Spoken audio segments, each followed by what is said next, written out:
నమస్కారం HDV news కి స్వాగతం. నేను స్వప్న. ముందుగా హెడ్లైన్స్ చూద్దాం.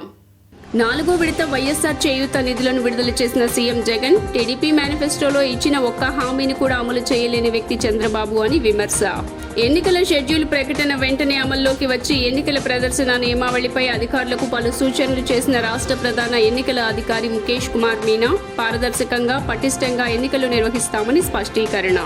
29వ డివిజన్ మధురానగర్లో గడప గడపకు మన ప్రభుత్వం కార్యక్రమంలో పాల్గొన్న ఎమ్మెల్యే వెల్లంపల్లి శ్రీనివాస్ జనసేన పార్టీ నాయకులకు డాక్టర్ బిఆర్ అంబేద్కర్ అంటే చిన్న చూపు అని విమర్శ. 39వ డివిజన్లో పర్యటించిన వైసీపీ నేత ఆసిఫ్ టీడీపీ జనసేన కూటమి మాయా కూటమని ధ్వజం.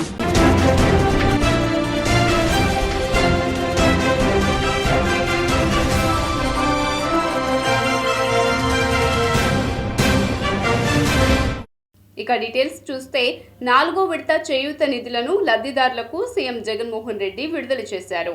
అనకాపల్లి జిల్లా పిసినికాడ వద్ద ఏర్పాటు చేసిన సభలో సీఎం జగన్ 4వ విడత వైఎస్ఆర్ చేయూత పథకం నిధులు విడుదల చేశారు. బటన్ నొక్కి 5,060.49 కోట్ల నగదును బదిలీ చేశారు. 45 ఏళ్ల నుంచి 60 ఏళ్ల వయసు గల 26,98,931 మంది మహిళల ఖాతాల్లోకి 18,750 చొప్పున జమ చేశారు. ఈ సందర్భంగా సీఎం జగన్ మాట్లాడుతూ చేయూత పథకం ద్వారా అక్క చెల్లెమ్మలకు 75,000 ఇస్తున్నామని తెలిపారు. మహిళా దినోత్సవం ముందు రోజున అక్క చెల్లెమ్మలకు ఆర్థిక సహాయం చేయటం ఆనందం కలిగిస్తోందని అన్నారు. తమ 5 ఏళ్ల పాలనలో అక్క చెల్లెమ్మల ఆర్థిక సాధికారతే లక్ష్యంగా ముందడుగు వేశామని తెలిపారు. ఇవాల్టి నుంచి 14 రోజుల పాటు చేయూత నిధుల కార్యక్రమం కొనసాగుతోందని సీఎం జగన్ వివరించారు. ఆ పదానికి అర్థం చెబుతూ ఈ 58 నెలల పాలన తరువాత వైఎస్ఆర్ చేయూత కార్యక్రమం 4వ విడత నిధుల్ని 45 నుంచి 60 సంవత్సరాల మధ్య ఉన్న నా ఎస్సీ, నా ఎస్టీ, నా బీసీ, నా మైనారిటీ అక్క చెల్లెమ్మలకు అందించే ఈ కార్యక్రమానికి మరో 14 రోజుల పాటు ఒక పండుగ వాతావరణంలో ప్రజాప్రతినిధులందరూ కూడా పాలు పంచుకుంటూ అక్క చెల్లెమ్మలకు మంచి చేసే కార్యక్రమం రాష్ట్ర వ్యాప్తంగా జరుగుతుంది. ఈ కార్యక్రమంలో ఈ 14 రోజులు జరిగే ఈ కార్యక్రమంలో అక్క చెల్లెమ్మలకు జరిగిన మంచి, అక్క చెల్లెమ్మల జీవితాలు ఎలా బాగుపడ్డాయి, అక్క చెల్లెమ్మలు ఏ రకంగా బాగుపడ్డారు అన్న కథలు ప్రతి సచివాలయంలోనూ ప్రతి మండలంలోనూ ప్రతి ఒక్కరూ చర్చించుకునే విధంగా, ప్రతి ఒక్కరికి ఇంకా స్ఫూర్తిదాయకమయ్యే విధంగా ఈ పండుగ వాతావరణంలో ప్రతి అక్క ప్రతి చెల్లెమ్మ మైకు పట్టుకుని మాట్లాడవలసిందిగా ప్రతి అక్క చెల్లెమ్మను కోరుతా ఉన్నాను. ఎన్నికల్లో ఎటువంటి సందేహాలకు గందరగోళాలకు తావు ఉండదని రాష్ట్ర ప్రధాన ఎన్నికల అధికారి ముఖేష్ కుమార్ మీనా పేర్కొన్నారు. రాష్ట్రంలో త్వరలో జరగనున్న సార్వత్రిక ఎన్నికల నేపథ్యంలో రాజకీయ పార్టీలు వారి ప్రతినిధులు అనుసరించవలసిన విధి విధానాలు వివరించేందుకు రాష్ట్ర ప్రధాన ఎన్నికల అధికారి శ్రీ ముఖేష్ కుమార్ మీనా అధ్యక్షతన గుర్తింపు పొందిన అన్ని రాజకీయ పార్టీల ప్రతినిధులతో రాష్ట్ర సచివాలయంలో వర్క్షాప్ జరుగుతుంది. ఎన్నికల షెడ్యూల్ ప్రకటించిన వెంటనే అమల్లోకి వచ్చే ఎన్నికల ప్రవర్తనా నియమావళిని అనుసరించడం, నామినేషన్ల ప్రక్రియలో తీసుకోవాల్సిన జాగ్రత్తలు, హెలికాప్టర్లు, వాహనాలు వినియోగానికి, సభలు, సమావేశాలు, ఊరేగింపులు నిర్వహణకు ముందుగా పొందాల్సిన అనుమతులు, రాజకీయ పార్టీలు అభ్యర్థుల చేయు వ్యయ పర్యవేక్షణ మరియు పోలింగ్ కౌంటింగ్ రోజుల్లో రాజకీయ పార్టీలు వారి ప్రతినిధులు అనుసరించవలసిన విధి విధానాలను పవర్ పాయింట్ ప్రెజెంటేషన్ ద్వారా ఈ వర్క్షాప్లో ఆయన వివరిస్తున్నారు. నియోజకవర్గంలో డాక్టర్ బిఆర్ అంబేద్కర్ విగ్రహం ఎందుకు ఏర్పాటు చేశారని ప్రశ్నించడం దారుణమని మాజీ మంత్రి వెల్లంపల్లి శ్రీనివాస్ విమర్శించారు. వైఎస్ఆర్సీపీ సెంట్రల్ నియోజకవర్గ సమన్వయకర్త మాజీ మంత్రి ఎమ్మెల్యే వెల్లంపల్లి శ్రీనివాసరావు గురువారం నాడు నియోజకవర్గంలో జగనన్న రావాలి సీనన్న కావాలి కార్యక్రమంలో భాగంగా స్థానిక 29వ డివిజన్ మధురానగర్ కొబ్బరితోట ఏరియా తదితర ప్రాంతాల్లో స్థానిక డివిజన్ కార్పొరేటర్ కొంగితల లక్ష్మీపతి తదితరులతో కలిసి ప్రతి ఇంటికి వెళ్లి కరపత్రం ఇస్తూ ప్రజలతో మమేకమై పర్యటించారు. ఈ సందర్భంగా వెల్లంపల్లి మాట్లాడుతూ డివిజన్ పర్యటనలో భాగంగా 29వ డివిజన్లో పర్యటించడం జరిగిందన్నారు. ప్రతి గడపకు వెళ్తున్నామని అన్నారు. ప్రతి ఒక్కరూ మమ్మల్ని దీవిస్తున్నారన్నారు. 29వ డివిజన్ జనసేన నాయకుడు డాక్టర్ బిఆర్ అంబేద్కర్ విగ్రహం ఏర్పాటుకు ఎందుకు ఏర్పాటు చేశారని ప్రశ్నించడం దారుణమన్నారు. అంబేద్కర్ విగ్రహం ఏర్పాటు చేయటం తప్ప అని ప్రశ్నించారు. జనసేన నాయకులు కొంత ఒకళ్ళిద్దరు ఉన్నారు, జనసేన పార్టీకి కూడా వాళ్ళు ఏదో పదవి కూడా ఉంది. మీరు అంబేద్కర్ విగ్రహం ఎందుకు పెడుతున్నారు, ఎందుకు పెట్టారని ప్రశ్నిస్తున్నారు వాళ్ళు మమ్మల్ని. అంటే జనసేన పార్టీ నాయకులకి అంబేద్కర్ గారు అంటే ఏ విధమైన భావన ఉందో అర్థమవుతుంది. ఒకళ్ళేమో సిటీ ప్రధాన కార్యదర్శి అని చెప్తున్నారు ఏదో, ఒకళ్ళేమో డివిజన్ స్థాయికి నాయకుడు అని చెప్తున్నారు. ఇద్దరు కూడా ఏదైనా సమస్యలు ఉంటే అడగచ్చు. ప్రతి వాళ్ళకి ఏ సమస్యను మేము పరిష్కరించడానికి మేము సిద్ధంగా ఉన్నాం. అది కాకుండా మీరు అంబేద్కర్ విగ్రహం ఎందుకు పెట్టారు, అంబేద్కర్ విగ్రహం ఇంత తొందరగా ఎందుకు మీరు దాన్ని ఓపెన్ చేశారు, ఎందుకు అంత తొందరగా కట్టారు అని చెప్పని ప్రశ్నిస్తున్నారు. అనేది జనసేన విధానం నాకు అర్థం కావట్లేదు. మరి పవన్ కళ్యాణ్ గారు సమాధానం చెప్పాలి దీనికి. మీ నాయకులు ఈ విధంగా మాడుతుంటే ఇక్కడ మీ స్థానిక నాయకులు మీ యొక్క ఆలోచన విధానం అదేనా అని అడుగుతున్నాను. అంటే అంబేద్కర్ గారి విగ్రహం పెడతాం తప్ప, అంబేద్కర్ గారి గురించి ప్రజలకి తెలియజేసే విధంగా అంబేద్కర్ గారి యొక్క ఆశయాలను ముందుకు తీసుకెళ్లే విధంగా ముఖ్యమంత్రి గారు వెళ్తుంటే మీరు ఆ స్టాచ్యూని ఎందుకు పెట్టారు అని చెప్పి జనసేన నాయకులు మమ్మల్ని ప్రశ్నిస్తుంటే చాలా బాధేసింది. ఎందుకంటే అటువంటి పార్టీ, అంబేద్కర్ గారిని వ్యతిరేకించే పార్టీ జనసేన అనేది ఈరోజు వాళ్ళ నాయకుల మాటలు బట్టి నాకు అర్థమవుతుంది. దీనికి పవన్ కళ్యాణ్ గారు సూటిగా సమాధానం చెప్పాలి. ఎందుకు మీ యొక్క నాయకులు కార్యకర్తలు అంబేద్కర్ గారిని వ్యతిరేకిస్తున్నారు, దానికి మీరు సమాధానం చెప్పాలి పవన్ కళ్యాణ్ గారు. ముఖ్యంగా 209 పరిధి Kobbarithota road, Bapuji road, Peddaparpu road, Gaddebabu road ఇవన్నీ క్యాంపెయిన్ చేయడం జరిగింది. ముఖ్యంగా ప్రతి చోట ప్రతి వాళ్ళకి ఏదో ఒక నవరత్నాలు పథకాలు అయితే కానీ ప్రతిదీ లబ్ధిదారులు ఉన్నారు, అధిక సంఖ్యలో లబ్ధిదారులు ఉన్నారు. అందరూ చాలా ఆనందంగా రిసీవ్ చేసుకుంటున్నారు. అంతా మేము అదేనండి, జగన్మోహన్ రెడ్డి గారు మళ్ళా 175 వస్తాయి అని. టీడీపీ జనసేన కూటమి మాయ కూటమి అని వైసీపీ పశ్చిమ ఇన్ఛార్జ్ షేక్ ఆసిఫ్ అభివర్ణించారు. పశ్చిమ నియోజకవర్గం 39వ డివిజన్ కార్పొరేటర్ గుడివాడ రాఘవ నరేంద్ర ఆధ్వర్యంలో విద్యాధరపురం దగ్గర నుంచి గడప గడపకు మన ప్రభుత్వం కార్యక్రమం జరిగింది. ఈ కార్యక్రమంలో నగర మేయర్ ఆయన భాగ్యలక్ష్మి, ఏపీ ఐడీసీ చైర్మన్ బండి పుణ్యశీలతో పాటు వైసీపీ ఇన్ఛార్జి షేక్ ఆసిఫ్ ప్రతి గడపకు తిరుగుతూ స్థానికుల నుండి సమస్యలను అడిగి తెలుసుకోవడంతో పాటు ప్రభుత్వం నుండి అందుతున్న సంక్షేమ లబ్ధిని ఆయన వివరించారు. ఈ సందర్భంగా ఆసిఫ్ మాట్లాడుతూ ఈ డివిజన్లో అన్ని ప్రాంతాల్లో పర్యటించామని, పలు అభివృద్ధి పనులు చేశామని, స్థానిక కార్పొరేటర్ చొరవతో స్థానిక సమస్యలు కూడా పరిష్కరించామని ఆయన తెలియజేశారు. జగనన్న సంక్షేమ పథకాల వల్ల ప్రజలు బ్రహ్మరథం పడుతున్నారని అన్నారు. ఎన్నికల ముందు జగన్ ఇచ్చిన హామీలను నెరవేర్చడం వల్ల ప్రజలు ఎంతగానో ఆనందం వ్యక్తం చేస్తున్నారని తెలియజేశారు. తప్ప ఈరోజు మళ్ళీ ఓటాడడానికి వస్తున్నారు తెలుగుదేశం జనసేన వాళ్ళు. ఏం చేశారని చెప్పేసి ప్రజల వద్దకు వచ్చి ఓట్లు అడుగుతున్నారు. మీరందరూ గ్రహించాలి, గత ప్రభుత్వంలో ఏ ఒక్క హామీ నెరవేర్చకపోగా మాయ మాటలు, మాయ మేనిఫెస్టో పెట్టి ప్రజలకు మబ్బు పెట్టి ప్రజలకు మోసం చేసిన ఘనత చంద్రబాబు నాయుడుది. మరి ఈరోజు ప్రతి ఒక్క సంక్షేమం, ప్రతి ఒక్క అభివృద్ధి చేసి మేము ప్రజల ముందుకు వెళ్తున్నాం. తప్పకుండా ఇది ప్రజాపాలన. ప్రజలందరూ మా పార్టీకి సపోర్ట్గా ఉన్నారు. రానున్న కాలం 2024లో తప్పకుండా 175 స్థానాలు కైవసం చేసుకుంటాం. ఏదైతే సంక్షేమం, అభివృద్ధి రెండు కళ్ళుగా భావించి జగన్మోహన్ రెడ్డి గారు మాకు ప్రజల వద్దకు పంపిస్తున్నారు. వ్యాపారాలు, కాల్మనీలు, సెక్స్ రాకెట్లు అంటూ ముందుకెళ్ళినారే తప్పితే కానీ ప్రజలకి ఒక్క విషయంలోన మేము ఈ సంక్షేమం అందజేశాము, మేము ఈ అభివృద్ధి చేశామని చెప్పుకోవటానికి కానీ చూపించుకోవటానికి కానీ ఏ ఒక్కటి లేకుండా పూర్తిగా వాళ్ళు వైఫల్యం చెందారు అని చెప్పడానికి గతంలో 23 సీట్లకి వాళ్ళు పరిమితమైనారు. ఈరోజు ప్రతి ఒక్క పార్టీని మాకు సపోర్ట్ చేయండి అంటూ ఇటు జనసేన పార్టీ అదొక పనికిమాల పీకే పార్టీ, అది పీకేసే పార్టీని పట్టుకొని ఏలబడుతున్నారు. ఆ పీకే పార్టీ ఏం చేస్తుంది, కాపుల్ని ఏ రకంగా మోసం చేస్తుంది అన్నది మనమందరం రోజు చూస్తున్నాము. ఆ వారాహి తెచ్చినారు, వారాహి తెచ్చి 400 రోజులు అవుతుంది. ఒక 10 రోజులు కూడా ఆ వారాహి పూర్తిగా ఆంధ్ర రాష్ట్రంలో తిరగలేదు.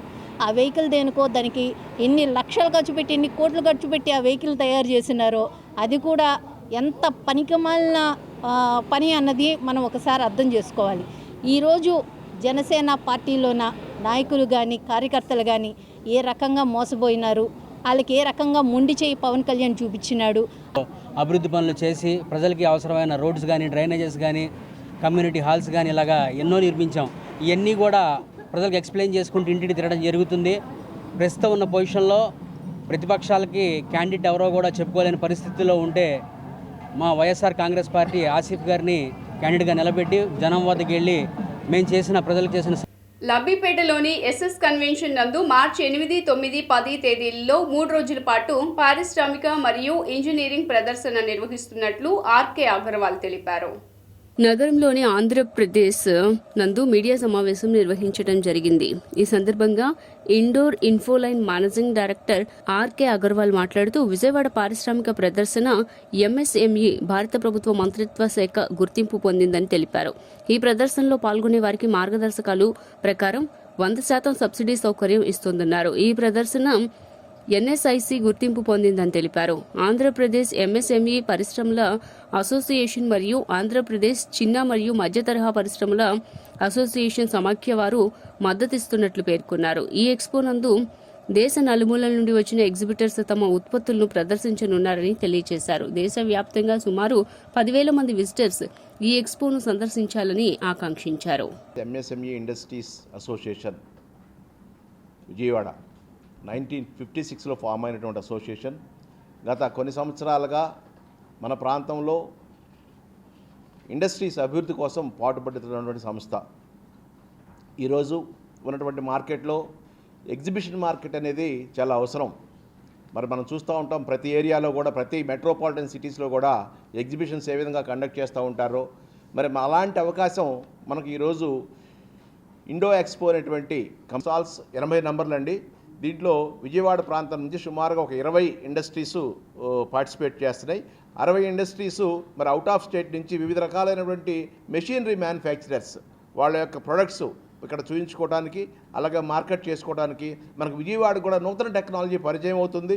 మన నూతన పారిశ్రామికవేత్తలకి ఏ ఫీల్డ్స్లో ఏ మెషినరీస్ ఉన్నాయి అనేటువంటి అవగాహన కూడా ఏర్పడుతుంది. సోలార్ కాదండి, ఇది జనరల్ మెషినరీ. ఎనీ ఇంజనీరింగ్ ఇండస్ట్రీకి కావాల్సినటువంటి మెషినరీని, అలాగే ఎనీ ఇంజనీరింగ్ ఇండస్ట్రీ చేసినటువంటి ఉత్పత్తుల్ని ప్రదర్శించడం కోసం ఈ ఎగ్జిబిషన్ యొక్క ముఖ్య ఉద్దేశం అండి. మన ప్రాంతంలో ఎక్కువగా జనరల్ ఇంజనీరింగ్ ఇండస్ట్రీస్ ఉన్నాయి, ప్లాస్టిక్ ఉన్నాయి, అలాగే మరి ఫుడ్ ఇండస్ట్రీస్ ఉన్నాయి. వీటన్నిటికి కూడా చక్కగా ఉపయోగంగా ఉంది. Managing director Indore Infoline Private Limited and Best Enterprises. We are the organizer of upcoming 3 days mega industrial and engineering expo from 8th, 9th and 10th March 2024 at SS Convention Center, Vijayawada. In this exhibition, more than 80 exhibitors are displaying their 10,000 plus industrial products which are used in the industry, in manufacturing and other places. So this is probably the first industrial expo in Vijayawada, and people are coming from all over India to exhibit and display their products. We request industry people and other concerned people from Vijayawada and nearby area to come and visit the expo. ప్రాంతవాసులందరూ కూడా చాలా ఉపయోగకరం. ఇందులో మ్యానుఫ్యాక్చరర్స్గా local industries పెడుతున్నాయి. వివిధ ప్రాంతాల నుంచి కూడా వచ్చి వాళ్ళ ప్రొడక్ట్స్ ఈ ఇండస్ట్రీస్కి ఉపయోగపడేటువంటి వస్తువులు పెడతా ఉన్నారు. విజయవాడ నైసర్గికంగా స్వరూపంలో తీసుకుంటే logistic hub of the entire country, where housing hub. ఈరోజు విజయవాడలో మీరు ఎన్ని లక్షల అడుగులు వేర్ హౌస్ ఉందంటే అన్ఇమాజినబుల్. ఎవరైనా మీరు ఎటైనా వెళ్ళి చూడండి, 1,00,000 అడుగులు, 3 లక్షల అడుగులు, 4 లక్షలు. ఎందుకనంటే ఇది ఎంటైర్ కంట్రీకి నర్వ్ పాయింట్. రైల్వే స్టేషన్ తీసుకోండి, అసలు దీన్ని టచ్ చేయకుండా వెళ్ళడానికి రైలు లేదు, either నాగ్పూర్ ఆర్ విజయవాడ. అలాంటి చాలా ఇంపార్టెంట్ ప్లేస్. ఇండస్ట్రియల్ గ్రోత్ ప్రమోషన్కి అగ్రికల్చర్ సెక్టార్ నుంచి బాగా ఎక్కువైంది. ఇంజనీరింగ్ ఇండస్ట్రీలో కూడా వరల్డ్ ఛాంపియన్స్ ఉన్నారు విజయవాడలో. వరల్డ్ ఛాంపియన్స్ లైనరు కుశలవ. అంతర్జాతీయ మహిళా దినోత్సవాన్ని పురస్కరించుకుని ఎంజే నాయుడు హాస్పిటల్లో ఉచిత వైద్య శిబిరాన్ని నిర్వహించారు. సూర్యారావుపేటలోని ఎంజే నాయుడు హాస్పిటల్లో మహిళా దినోత్సవాన్ని పురస్కరించుకుని మహిళలకు నిర్వహించిన ఉచిత వైద్య శిబిరానికి విశేష స్పందన లభించింది. పలు ప్రాంతాలకు చెందిన మహిళలు ఈ శిబిరంలో పాల్గొని ఎముకల సాంద్రత పరీక్షలతో పాటు బీపీ పరీక్షలు చేయించుకున్నారు. పరీక్షల అనంతరం వైద్యులు వారికి తగిన సలహాలు, సూచనలు అందజేశారు. ఈ కార్యక్రమాన్ని ఉద్దేశించి డాక్టర్ వంశీకృష్ణ మాట్లాడుతూ మహిళా దినోత్సవాన్ని పురస్కరించుకుని తమ హాస్పిటల్ ఆధ్వర్యంలో నిర్వహించిన ఉచిత వైద్య శిబిరానికి విశేష స్పందన లభించడం సంతోషంగా ఉందన్నారు. శిబిరంలో పాల్గొన్న వారికి పరీక్షలు చేయడంతో పాటు తగిన సలహాలు, సూచనలు అందజేశామన్నారు. డాక్టర్ వంశీకృష్ణ. ఈరోజు అంతర్జాతీయ మహిళా దినోత్సవం సందర్భంగా మన హాస్పిటల్లో బోన్ మినరల్ డెన్సిటీ అనగా ఎముకలు సాంద్రత చెక్ చేసుకోవడానికి ఒక టెస్ట్ ఫ్రీగా చేస్తున్నామండి. ఈరోజు మనం అండ్ ఇంకొక ఫ్రీ కన్సల్టేషన్ కూడా ఈరోజు మనం ప్రొవైడ్ చేస్తున్నాం ఈ డాక్టర్స్ దగ్గర. ఈరోజు మనం ఇది చేయడానికి మెయిన్ కారణం ఏంటి అంటే, పెద్దోళ్ళుగా అనగా 45 to 50 years ఏజ్ వచ్చినప్పుడు ఉమెన్లో ఏంటంటే హార్మోనల్ చేంజెస్ వస్తాయండి. ఈ చేంజెస్ రావడం వల్ల మనకి ఏమవుతుందంటే కాల్షియం అబ్జార్ప్షన్ అనేది బోన్స్లోకి తగ్గుతుంది యూజువల్గా. సో అందుకని ఈ 50 years నుంచి బోన్స్ అనేవి కొద్దిగా పలసబడటం అనేది స్టార్ట్ అవుతుంది. ఈ టెస్ట్ చేయడం వల్ల మనకి ఏం తెలుస్తుందంటే బోన్స్ ఎంత గట్టిగా ఉన్నాయి, కాల్షియం అబ్జార్ప్షన్ అనేది ఎలా ఉంది అనేది తెలుసుకోగలం మనము. దాని ప్రకారముగా మనం కాల్షియం సప్లిమెంట్స్ ఎంత తీసుకోవాలి, ఎలాంటి జాగ్రత్తలు తీసుకోవాలి, ఎలాంటి ఆహారం తీసుకోవాలి అనేది మనకి తెలుస్తుంది అన్నమాట. సో ఈ ప్రతి సంవత్సరం ఈ ఏడాదిన మనం ఏదో ఒక అవేర్నెస్ క్యాంపెయిన్ అనమాట, ఉమెన్స్ హెల్త్ మీద ఒక అవేర్నెస్ క్యాంపెయిన్ అనేది ప్రతి సంవత్సరం ఏదో ఒకటి చేస్తూ ఉంటాము. ఈరోజు స్పెషల్గా మనం ఏంటంటే ఒకసారి మళ్ళీ జాగ్రత్తగా ఉమెన్ హెల్త్ని మళ్ళీ బోన్స్ గట్టిదనాన్ని. ఏపీలో వైసీపీ, టీడీపీ, జనసేన పార్టీలకు ఓటేస్తే బీజేపీకి ఓటేసినట్లేనని ఏపీసీసీ చీఫ్ వైఎస్ షర్మిల వ్యాఖ్యానించారు. మంగళగిరిలో ఏర్పాటు చేసిన కాంగ్రెస్ పార్టీ సమావేశంలో పీసీసీ చీఫ్ షర్మిల ప్రసంగించారు. ఇప్పటికైనా పోరాడకపోతే రాష్ట్రానికి ప్రత్యేక హోదా ఎప్పటికీ దక్కదని అన్నారు. కొత్తగా ఏర్పడిన ఆంధ్రప్రదేశ్ రాష్ట్రానికి ప్రత్యేక హోదా ఊపిరి వంటిదన్నారు. కానీ తల్లిలాంటి రాష్ట్రానికి జగన్ వెన్నుపోటు పొడిచారని షర్మిల విమర్శించారు.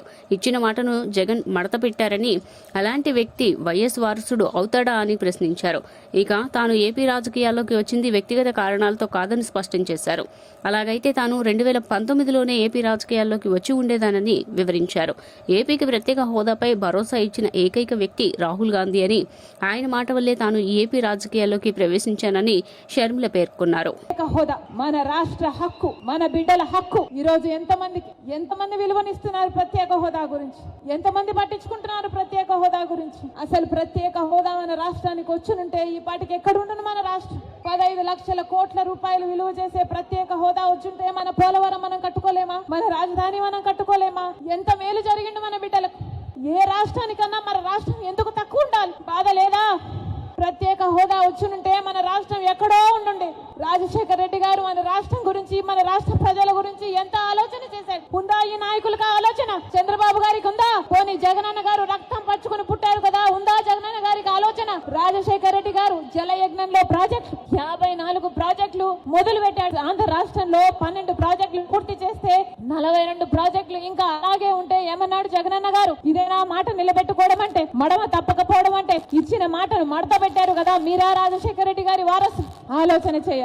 రాష్ట్ర ప్రజలందరూ కూడా ఆలోచన చేయాలి. ఈ రోజు వ్యక్తిగత కారణాల కోసం రాజశేఖర రెడ్డి బిడ్డ ఆంధ్ర రాష్ట్ర రాజకీయాలలో అడుగు పెట్టలేదు. వ్యక్తిగత రాజకీయాల కోసమే అయితే, వ్యక్తిగత కారణాల కోసమైతే రాజశేఖర రెడ్డి బిడ్డ 2019లోనే ఆంధ్ర రాష్ట్రంలో అడుగు పెట్టాల్సి ఉంది. కానీ ఈ రోజు ఆంధ్ర రాష్ట్రంలో రాజశేఖర రెడ్డి బిడ్డ అడుగు పెట్టింది అంటే ఎందుకు పెట్టింది? ఎందుకంటే ప్రత్యేక హోదా కోసం కనీసం పోరాడే వాళ్ళు కూడా లేకపోయారే. మనం పోరాడకపోతే ఆంధ్ర రాష్ట్రంలో ప్రత్యేక హోదా ఎప్పటికీ రాదు. కాబట్టి ప్రత్యేక హోదా ఇస్తానన్న ఏకైక వ్యక్తి రాహుల్ గాంధీ గారు మొట్టమొదటి సంతకం. వైసీపీ పాలనలో బీసీల పొట్టకొట్టారని టీడీపీ మైనారిటీ నేత ఎంఎస్ బేగ్ అన్నారు.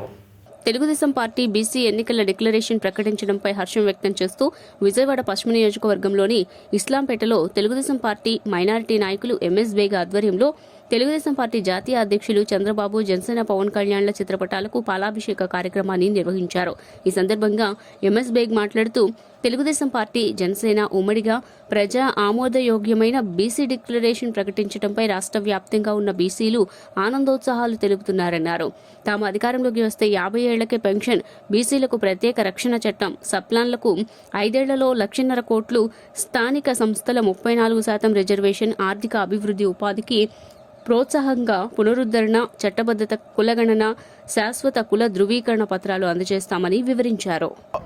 చంద్రబాబు నాయుడు గారు బీసీలకి పెద్దపీట ఇస్తూ ఏదైతే సంక్షేమ పథకాలు కానీ, రిజర్వేషన్లు కానీ, తర్వాత వాళ్ళకి పర్సెంటేజ్గా విద్యా సంస్థల్లో కానీ ఇవ్వడం అనేది చేయడం చేశారు. ఈ 5 సంవత్సరాల్లో జగన్మోహన్ రెడ్డి వైఎస్ఆర్ కాంగ్రెస్ పార్టీ అధికారంలో వచ్చాక బీసీలని పూర్తిగా అనగతొక్కే ప్రయత్నం జగన్మోహన్ రెడ్డి సర్కార్ చేసింది అనేది మనందరికీ తెలుసు.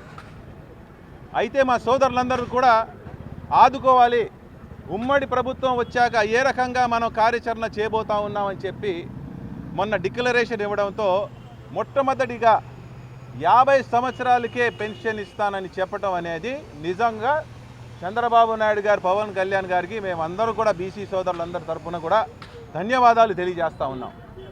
మరి అలాగే రిజర్వేషన్ గురించి మాట్లాడితే గతంలో నారా చంద్రబాబు నాయుడు గారు 34% రిజర్వేషన్ ఇస్తే దాన్ని 24% చేసింది ఈ మూర్ఖపు ముఖ్యమంత్రి జగన్మోహన్ రెడ్డి. మళ్ళీ ఇప్పుడు చంద్రబాబు నాయుడు గారు ఒకటే అంటా ఉన్నారు, మొదటి నుంచి మా పథకాలు ఏదైతే చెప్పామో దాన్ని అమలు పరుస్తూ మళ్ళీ 34% రిజర్వేషన్ మనం చేస్తాం. బీసీలని మనం అందరం కూడా అండదండలు ఉండాలి. బీసీలు ఎదుగుదలకి తెలుగుదేశం పార్టీ, జనసేన పార్టీ కలిసి బ్యాక్ బోన్గా ఉండాలి. ఈరోజు బీసీలు అంటే బ్యాక్వర్డ్ క్లాస్ కాదు, బ్యాక్ బోన్ క్లాస్ అని చెప్పి ఇద్దరు కూడా ముందుకు వచ్చి అలాంటి డిక్లరేషన్ ఇవ్వడం అనేది చాలా గొప్ప విషయం. పేరు నమ్మి భానుప్రకాష్ అండి, బీసీసీఎల్ అధ్యక్షుడిని, పశ్చిమ నియోజకవర్గం.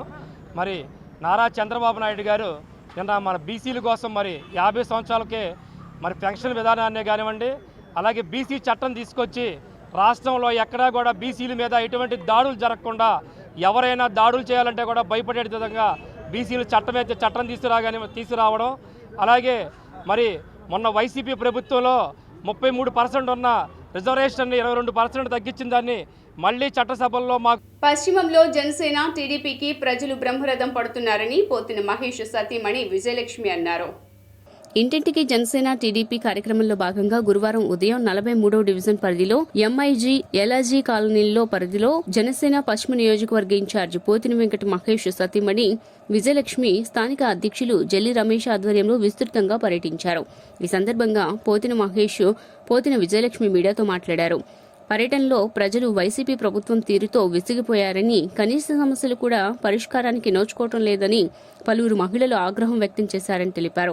మహిళలు స్వచ్ఛందంగా తమ ముందుకొచ్చి టీడీపీ జనసేనను స్వాగతిస్తున్నారని, పశ్చిమంలో టీడీపీ జనసేనను గెలిపించేందుకు తాము సిద్ధంగా ఉన్నామని ప్రకటిస్తున్నారన్నారు.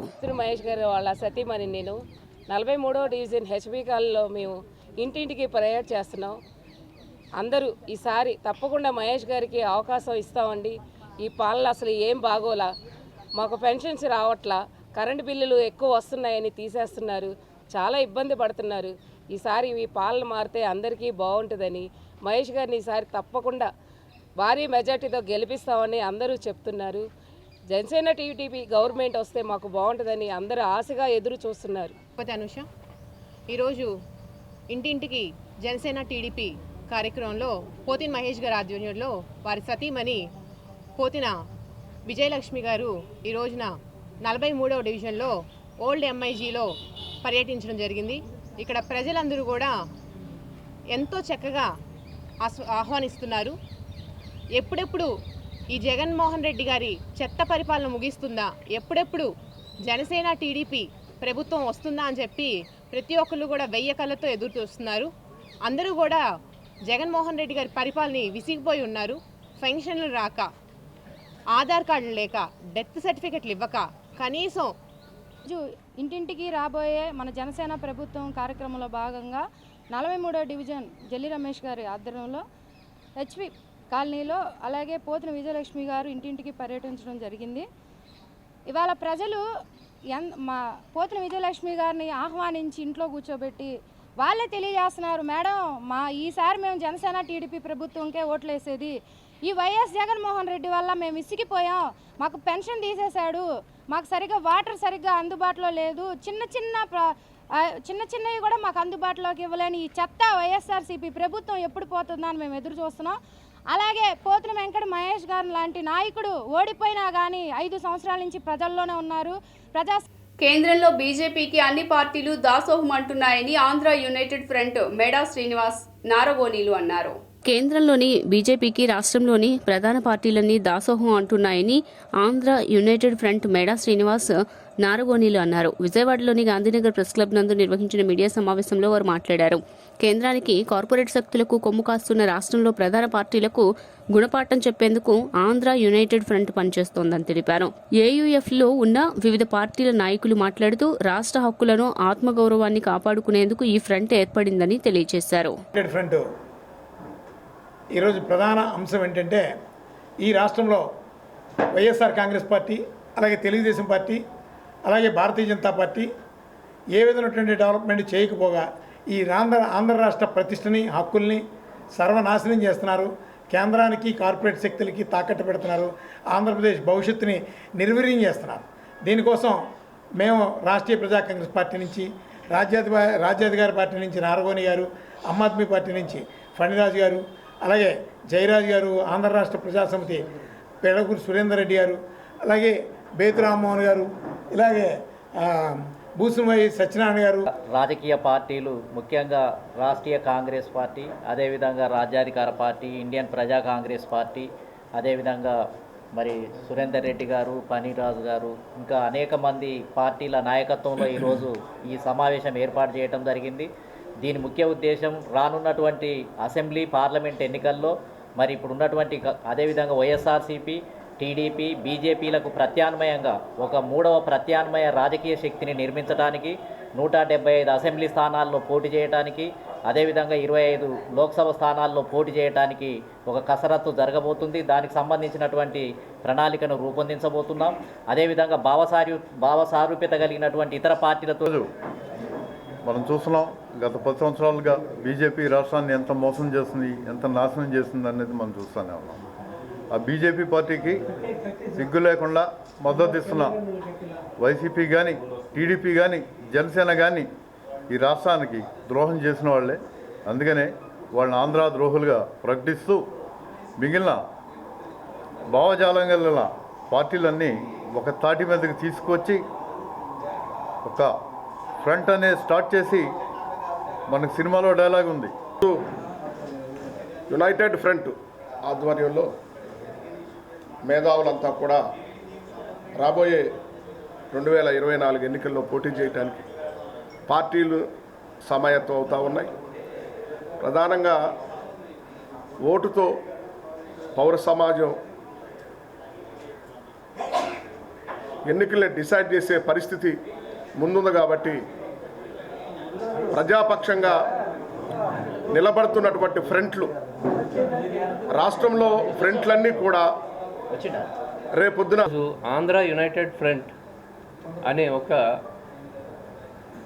రాజకీయ అంటే ప్రత్యామ్నాయ రాజకీయాలు ఆంధ్రప్రదేశ్లో అవసరం అన్న ఒకే ఒక ఉద్దేశంతో కొన్ని రాజకీయ పార్టీలు అన్నీ కలిపి ఒక ఆంధ్ర యునైటెడ్ ఫ్రంట్ అనేది స్థాపించడం జరిగింది.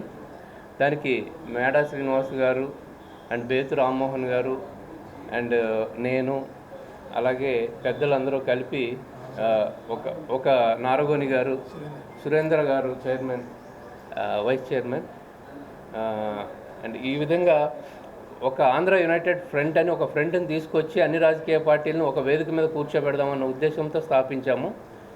వార్తలు ముగించే ముందు హెడ్లైన్స్ మరోసారి.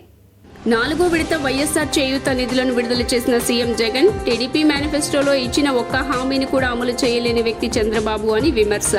ఎన్నికల షెడ్యూల్ ప్రకటన వెంటనే అమల్లోకి వచ్చి ఎన్నికల ప్రదర్శన నియమావళిపై అధికారులకు పలు సూచనలు చేసిన రాష్ట్ర ప్రధాన ఎన్నికల అధికారి ముఖేష్ కుమార్ మీనా, పారదర్శకంగా పటిష్టంగా ఎన్నికలు నిర్వహిస్తామని స్పష్టీకరణ. 29వ డివిజన్ మధురానగర్లో గడప గడపకు మన ప్రభుత్వం కార్యక్రమంలో పాల్గొన్న ఎమ్మెల్యే వెల్లంపల్లి శ్రీనివాస్, జనసేన పార్టీ నాయకులకు డాక్టర్ బిఆర్ అంబేద్కర్ అంటే చిన్న చూపు అని విమర్శ.